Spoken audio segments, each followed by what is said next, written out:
दोस्तों नमस्कार। 4 PM गुजरात पर आप सभी का बहुत बहुत स्वागत है। मैं हूं आपका दोस्त मयूर जानी। दोस्तों एक ऐसी घटना पर बात करनी है आज इस वीडियो में, जिस पे हम लगातार 3 दिन से देख रहे थे। और जब हम देख रहे थे तो हमको लगा, मतलब पहले दिन देखा हमने तो कहा कि हो सकता है शायद कई बार जाते हैं, इस तरह गए होंगे। तो 3 दिन जब लगातार ये देखा कि राहुल गांधी अकाल तख्त पे रहे और वहां सेवा की, तो हम ये समझने की और सोचने की कोशिश कर रहे थे कि ये क्या कोई पॉलिटिकल गेन करने के लिए हो सकता है, या फिर जो उनकी दादी इंदिरा गांधी के दौर में गोल्डन टेम्पल पर जो ये हमला हुआ था, ऑपरेशन ब्लू स्टार, आप सब जानते हैं। और उसके बाद फिर जब उनकी हत्या हुई तो फिर जिस तरह से सिखों के साथ जो दंगे हुए दिल्ली में, पर्टिकुलरली देश भर में हुए थे, लेकिन मैक्सिमम रूप से, महद रूप से जो है वो दिल्ली में था और सिखों ने बहुत भुगता उसमें। तो क्या ये कोई एक तरह का प्रायश्चित है जो कर रहे हैं वहां सेवा करके, या क्या कर रहे हैं? हमने जो सोचा वो आपको बताएंगे जरूर, लेकिन हम अब पूरा आपको दृश्य दिखाएं और बातचीत सुनाएं, और फिर एक सवाल भी उठाया है वहां अकाल तख्त के ही एक जो पदाधिकारी है, उन्होंने भी अपने एक वाजिब सवाल उठाया, वो भी आपको हम बिल्कुल सुनाएंगे। लेकिन इससे पहले आप सबसे एक छोटी सी रिक्वेस्ट है कि अभी से इस वीडियो की लिंक को आप हो सके उतना शेयर करना शुरू कर दीजिए, तो ये बात जो हम आपको सुनाने दिखाने जा रहे हैं वो ज्यादा से ज्यादा लोगों तक पहुंच जाएगी, आप सबकी मदद से, आप सबके सहयोग से। पहले दृश्य दिखाता हूं मैं।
ये यहाँ पे आप बर्तन साफ करते हुए उनको आप देख रहे हैं, सेवादार बने हुए हैं, वहां बने थे और अपनी सेवा दे रहे थे। आप सब जानते होंगे, अगर जो नहीं जानते उनको बता दूं, हमारे जो सिख भाई या कोई भी गुरुद्वारे में आप जाइए, वहां जो है सेवा का बड़ा महत्व है। आप अगर कितने भी बड़े आदमी, छोटे आदमी, उससे कोई फर्क नहीं पड़ता। आप अगर वहां जाएंगे और आप अगर सेवा करना चाहते हैं तो उससे बड़ा महत्व किसी और चीज का हो नहीं सकता। आप वहां खाना परोसते हैं, आप वहां जो है वो, अगर आप अकाल तख्त में हैं, गुरुद्वारा मतलब गोल्डन टेम्पल में गए तो वहां जो अमृत सरोवर का जो पानी, अगर वो आप पिला दें, या प्रसाद बांट दे, या आप जूते जो है रख दे। मैं क्योंकि होके आया हूँ वहां पे, मैं पिछले जनवरी में था, मैं वहां पे जब श्रीनगर गया था, आप सबने उस रिपोर्ट देखी होगी मेरी। तो वहां से वापस होते वक्त मैं, मेरी कनेक्टिंग फ्लाइट जो थी अमृतसर की थी, तो मैंने समय निकाल के मैं सिर्फ और सिर्फ गोल्डन टेम्पल गया था, क्योंकि मुझे उस पवित्र जगह पे बिल्कुल एक बार जाना था। अब एक चीज मुझे अब लगता है मुझे बतानी भी पड़ेगा, मुझे अनुभव जो हुआ है मैं बताऊँ आपको। अमृतसर में गोल्डन टेम्पल में मेरा अनुभव आपको बता रहा हूँ। मेरे पास था बहुत कम समय, कम से कम कुछ कनेक्टिंग फ्लाइट मेरी 4 घंटे के बाद आने वाली थी, और मैं अमृतसर पहली बार गया था, तो मुझे पता नहीं था कि ट्रैफिक का हाल क्या होता है, कितना वहां से दूर होगा, और मुझे वापस पहुंचना भी था। अब मैं पहुंच गया टैक्सी करके, और पहुंचने के बाद मैं पहली बार जा रहा था, मैं वहां गया, वहां आपको एक बड़ा चौराहा है वहां पे। वहां से फिर आपको या तो चल के जा सकते हैं, या तो वो पैदल रिक्शा होती है, उस पर आप बैठ जाइए। मैं रिक्शा में बैठ गया। उसमें भी जो है हमको पहुंचने में कम से कम 10 मिनट और लगे। फिर जब मैं पहुंचा स्वर्ण मंदिर, और मैंने फिर देखा, तो अब इतने भक्त और इतने श्रद्धालु और इतने आस्था रखने वाले लोग थे ग्रंथ साहब जहां दर्शन करने होते हैं वहां पे अकाल तख्त पे, मैं सोच में पड़ गया कि अगर मैं इसमें एंटर हो गया तो क्या मैं वापस टाइम पर जो है बाहर निकल पाऊंगा, और क्या मैं फिर वापस टैक्सी पकड़ पाऊंगा, और मैं क्या अपनी फ्लाइट कैश कर पाऊंगा क्या? ये मन में दुविधा खड़ी हो गई, और दुविधा ही चल रही थी, और मैं अपने आप जो है उसमें प्रवेश कर लिया मैंने। अब 2-5 मिनट हो गई तो पीछे भी बहुत बड़ी भीड़ हो गई। अब मेरे मन में ये कि मैं क्या करूं, मैं वापस चला जाऊं, तो ये मुझे मंजूर नहीं था। तो मैंने बाजू में एक सरदार जी थे, मेरे बाजू में खड़े थे। मैंने कहा सर, एक ये दिक्कत है मेरी, अब कितना टाइम लगेगा मुझे पता नहीं, यहाँ से कितना दूर है, अकाल तख्त कितना दूर है, ग्रंथ साहब जहाँ रखे हैं वो कितने दूर है वहां पे। तो उन्होंने मेरी ओर देखा और कहा कि आपकी फ्लाइट कितने बजे थी? मैंने टाइम बताया उनको। उन्होंने कहा कोई बात नहीं, आप चलिए मेरे साथ। उन्होंने जो है एक मेरा हाथ पकड़ा, और उस भीड़ को चीरते हुए, वो जो श्रद्धालु और जो आस्थालु जो जितने भी लोग थे उनको चीरते हुए वो आगे मेरे से चलते चलते सबको कहते गए कि सबको ये कह रहे थे कि इनको जो है वो फ्लाइट पकड़नी है, और इनको आप सबसे पहले जो है दर्शन करना जरूरी है। और वो मुझे ले गए अकाल तख्त तक, ग्रंथ साहब तक, और वहां तक मुझे छोड़ दिया, और मैं दर्शन कर पाया। और फिर तो मैंने देखा वहां एक अलग सा माहौल है। तो वहां अगर राहुल गांधी गए हैं और ये भी कर रहे हैं, देखिए, तो ये भी दिखा दो।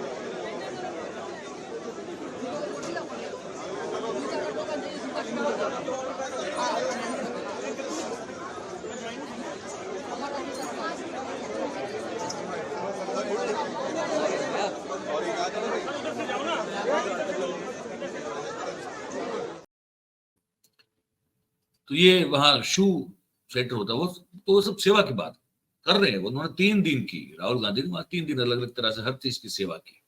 तो मन में ये सवाल उठा कि क्या ये उनके दादी और उनके पिताजी के समय में जो हमारे सिख भाइयों के साथ और धर्म के साथ विशेष रूप से, और भाइयों के साथ, पूरे समाज के साथ जो एक बर्ताव हुआ, जिसको लेकर पूर्व प्रधानमंत्री मनमोहन सिंह साहब ने माफी जरूर मांगी है, लेकिन गांधी परिवार की ओर से किसी ने नहीं मांगी थी। क्योंकि जब राजीव गांधी प्रधानमंत्री बने थे, इंदिरा जी की हत्या हुई उनके बॉडीगार्ड्स के द्वारा जो कि सिख थे, तब ये बहुत प्रचलित है कि राजीव गांधी ने ये कह दिया था कि जब बड़ा पैर गिरता है तो जमीन जो है, वो धरती जो है वो कांपने लगती है, जबकि वो दंगे हो रहे थे और सिखों की हत्याएं हो रही थी।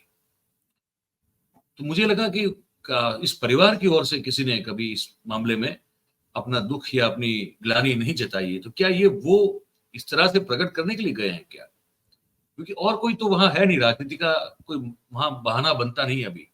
और जिस तरह से इनके व्यक्तित्व को बदलते हुए मैं लगातार देख रहा हूं, मुझे लगता है कि ये बंदा सिर्फ जो कहते हैं इलेक्ट्रोल पॉलिटिक्स, वोट्स की राजनीति, मतों की राजनीति करने के लिए अब ये कुछ कर नहीं रहा है। ये एक्चुअली वो चाहता है कि चीजें बदले, देश में एक आमूल परिवर्तन हो, लोगों की सोच में परिवर्तन हो, लोगों के दिलों में जो ये बहुत सारी नफरतें भरी हुई है उसमें परिवर्तन हो, उसकी जगह प्यार मोहब्बत जो है, एक दूसरे से बात करना हम लोग शुरू करें, सीखें, जो हम भूलते जा रहे हैं अभी। तो मुझे लगता है कि ये आदमी जो है वोट पॉलिटिक्स नहीं करना है, वो करना नहीं चाहता है।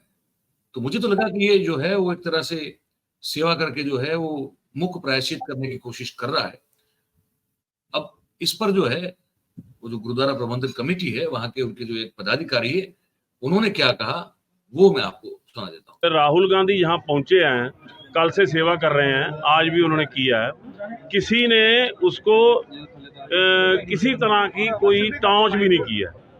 ये सिक्की का फलसफा है, क्योंकि गुरुद्वारे में कोई भी आता है, ये बात आम तौर पे कहावत चलती है, और चढ़ के आएगा उसको तेग मिलेगी, और जो गुरु के प्रति श्रद्धा सत्कार लेके आया उसको देग मिलेगी।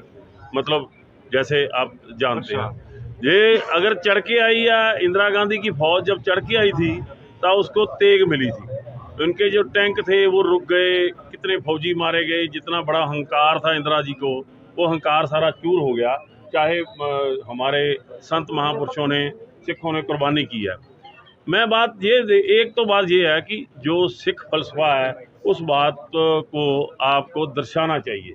कि जो हुआ है। और दूसरी तस्वीर ये है कि जब राहुल गांधी जी परिक्रमा में आते हैं, दरबार साहब में सामने सेवा करते हैं, तो उनको जरूर दिखाई दिया होगा कि ये अकाल तख्त है जिसको मेरी दादी ने ढाया था और टैंक तोप चाड़ कर ढाया था।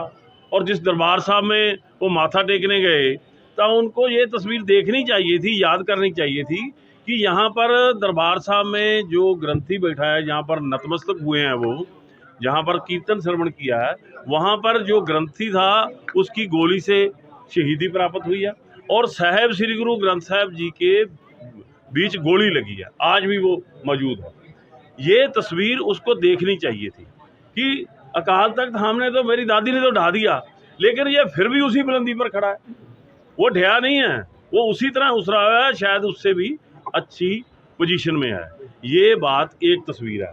और दूसरी बात कि उनका बाप है जो, उसने ये नारा लगाया या आवाज़ उठाई कि बड़ा दरख्त गिरता है तो धरती हिलती है, उसने जस्टिफाई किया कि हजारों सिखों का कत्ल किया गया, निशानदेही करके किया गया, कि इतनी मतलब जलीलता से, इतने जबर से, इतने जुल्म से उनको मारा गया, जिसका जवाब नहीं है। इस बात का जवाब उनको देना चाहिए, क्योंकि गुरुद्वारा साहब में आए हैं, वो आए हैं, उनकी कैसी मंशा लेके आए हैं वो गुरु जानता है या वो जानते हैं, उसका उनको हो जाएगा। दूसरा जो आप लोगों का सवाल है कि क्या वो राजनीति करने आए हैं या पश्चाताप करने आए हैं, इन दोनों के लिए इस बात का जवाब जरूर होना चाहिए कि उन्होंने, उनके बाप ने, और बात जो कह रहे हैं वो वाजिब है। लग तो रहा है बिल्कुल कि वो आए हैं प्रायश्चित करने के लिए, पश्चाताप करने के लिए, ऐसा मुझे लगता है। और वही चीज अगर वो बोल भी दें तो उसमें भी कोई गलत बात नहीं है। हालांकि वहां से वो वापस आ गए हैं, ऐसा बताया जा रहा है। और पर उस पर कभी उन्होंने कुछ क्यों 3 दिन रहे, क्यों इतनी सेवा की, उसके बारे में कोई खुलासा उनकी ओर से अब तक आधिकारिक रूप से आया हो, ऐसा हमने कहीं देखा नहीं, ना सुना है। लेकिन लगता ये है कि वो एक तरह से एक मुख प्रायश्चित, मुख पश्चाताप के लिए शायद वो गए वहां पे और वो सेवा की, अपने मन से करते हुए दिखाई दे रहे थे। पर मेरे जैसा व्यक्ति जो इतने सालों से पत्रकारिता करता है, उसे लगता है कि हमारे देश में जो है वो सूक्ष्म, जो बारीक चीजें हैं, मुहिम चीजें हैं, अगर आप कर दें तो वो शायद बहुत कम लोग समझ पाते हैं। आपको थोड़ा थोड़ा प्रखर, मतलब स्थूल रूप से बोलना पड़ता है उसको। अगर ये अगर कह देते हैं या कह भी दें कभी भी, तो मुझे लगता है कि एक बहुत बड़ी एक बात हो जाएगी। क्योंकि माफी मांगना जो है वो बड़ा आदमी ही कर सकता है। जो बड़ा आदमी होता है वो दिल से जो है, अगर कोई गलती हुई हो उनके द्वारा या तो उनके कोई पूर्वजों के द्वारा, उसको लेकर अगर कोई अगर बड़े दिल वाला बड़ा आदमी हो तो बोल के भी मांग सकता है, उसमें कोई बड़ी बात नहीं होती। और जिस तरह से मैं इस व्यक्ति के चरित्र को बड़ा होता हुआ देख रहा हूं, मुझे लगता है कि अगर वो बोल दे तो बहुत बढ़िया हो जाएगा। एक एक बहुत बड़ा बोझ शायद उनके मन से भी उतर जाएगा। और इतना बड़ा हमारा जो सिख भाइयों का, सिख भाई बहन जो हमारे हैं, इतना समाज है इतना बड़ा सिख धर्म का, तो मुझे लगता है कि उनको भी जो है एक बहुत बड़ी एक वो मिलेगी, जिसे कहते हैं ना कि मरहम, घाव पे मरहम लगना, वो शायद उनको लग जाए। तो ये उम्मीद है, अब देखते हैं। आप, मैं और आप तो उसको देखते रहेंगे। तो मुझे ये जब देखा तो मुझे लगा कि इस पर एक बात होनी चाहिए, तो इसलिए हमने कर दी। आप क्या सोचते हैं इस बारे में, हमको लिख के जरूर से बताइएगा। और बात अगर आपको हमारी अच्छी लगी हो तो फिर इस वीडियो को लाइक कीजिए, इसकी लिंक को शेयर करें और हमारे जो चैनल है उसको आप सब्सक्राइब करें और अपने आसपास के लोगों से करवाएं। बहुत बहुत धन्यवाद आप सबका इस कार्यक्रम में हमारे साथ जुड़ने के लिए। Thank you very much. नमस्कार।